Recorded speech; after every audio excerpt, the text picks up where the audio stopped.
بسم اللہ الرحمن الرحیم۔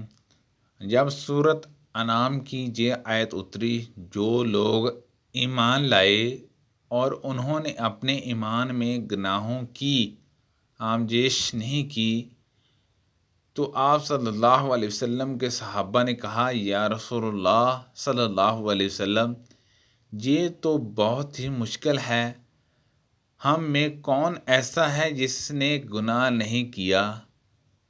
تب اللہ پاک نے سورۃ لقمان کی یہ آیت اتاری کہ بے شک شرک بڑا ظالم ہے۔ آپ صلی اللہ علیہ وسلم نے فرمایا، منافق کی علامتیں 3 ہیں: جب بات کرے جھوٹ بولے، جب وعدہ کرے اس کے خلاف کرے، اور جب اس کو امین بنایا جائے تو خیانت کرے۔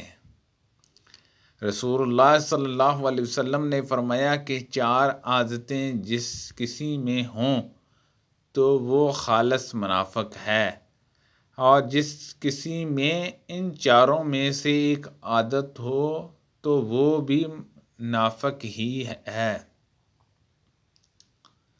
جب تک اسے نہ چھوڑ دے۔